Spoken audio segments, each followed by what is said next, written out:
Hi guys, good evening. I am Ken Suki. I am the head chef at Barong Food Chefs and Catering Services. So tonight, I'm gonna show you on how to present my food presentations regarding with the Halloween comes. Halloween di dinuguan or dinuguan di Halloween. Go. Mo ni ang atong food presentation go sa atong dinuguan go. Atong ipakita go sa atong mga client go, sa atong guest go, or sa atong mga customers go. Labi na go katong mga walk-in customers na to go. Kung unsa ka gwapo go ang food presentation go sa atong pork dinuguan. So mao nang mga spices go ug mga vegetables go. So natay fried garlic go. So naghago-hago tag fried garlic go para aromatic ang atong dinuguan go. Then naputay leeks go nga mains kanang pino kay go. Naputay sword pepper go og red bell pepper go og nagbuhat po ko go og fried chips go nga garlic go. Then nagbuhat ang mga flowerit go para ato ibutang go sa atong teddy bear go nga food presentation go. Ang atong gigamit go nga teddy bear go is American lemon go. Then mao nang bowl go sa atong pork dinuguan go. Then mao na ang mga art na to go, natay mga oil go, sauce og fried sesame seeds go og ground black pepper go. So inana ka gwapo go ang atong pork dinuguan go nga food presentations go. So karon go mag-art ko go diri sa akong dinner plate go. Then gamit kita og white nga plates go para makita go ang purity go. So atong gibuhatan go og ngalan go nga Chef Kenzuki go.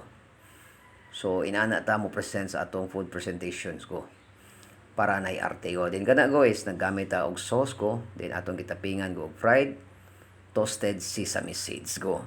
Then nag-scatter ta go og ground black pepper go. Then karon go mag-art ta go diri sa atong dinner plate go para buhatan atong garden go. Then aside na go napay payong atong teddy bear go. Kay karon go bagyo go. Then atong payungan go aron di mahilantan ang atong teddy bear go. Pero that is a joke only go. So inana go mag-present go si Chef Kenzuki go sa iyang pork dinuguan go or gitawag na to go sa international name go nga blood stew go. So kaning blood stew go is an exotic food ni siya go. Pwede ni mo mabutang go nga sticky soup go. So ang mga foreigner gani go di kay ganahan go pero kitang Pilipino go is mo ni ang usa na to go nga iconic go nga sticky soup go. Kung naay mga pista-pista go mugawas gining dinuguan go. Di kita mawala na dinuguan go kay lami na siya kanon go. Pero magdepende na siya go sa chef or sa cooks nga magluto ana go. So inani tag arte go. Ako nagyong gipaning kamutan go nga i-present ako ni go ang pork dinuguan go. Kay sukad nga ako ning giluto diri go sa akong tindahan go. Ang akong sales ani go is nitaas ang akong sales go. Everyday go ma-sold out na ko go ang isa ka kawa nga dinuguan go. Then mao na go ang atong food presentation go nga pork dinuguan go. So daghan kitag mga toppings go atong gibuhat og special go karong adlaw go. Kay mo na ito i-present ko karong ongoing Halloween go. So here it is.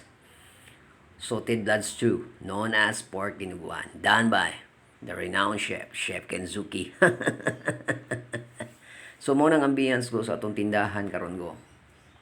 Nindot kay go og nay mga garden ang atong ambience go para ganahan sad mukaon ang atong mga customers go.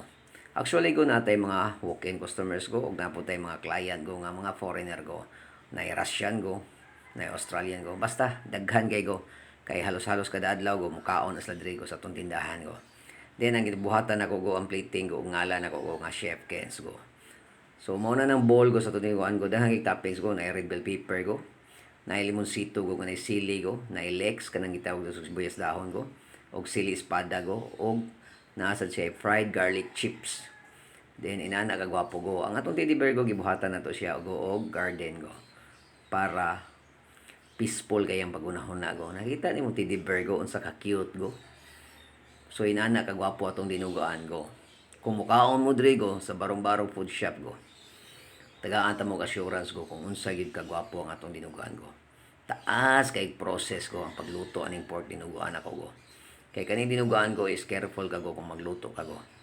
Kay daghang magluto ani go medyo delikado go kay ang uban go baho. Pero ang atuwa rin go is gitagaan na to siya go. Long process go para mo lami gud ang atong pork tinuguan go. So muna na ang atong pork tinuguan go. Here it is. I'm Chef Kenzuki. This is my suited blood stew known as Filipino term as dinuguan. So muna na go ang atong ambience go diri sa atong tindahan go. Natay daghang mga signage go, mga tarpaulin go. Kay actually go mo daw tag mga food trays go, pack meals o pakyaw tag luto go. This is Chef Kenzuki. This is your Cocinero Maestro. Thank you and enjoy. Bye.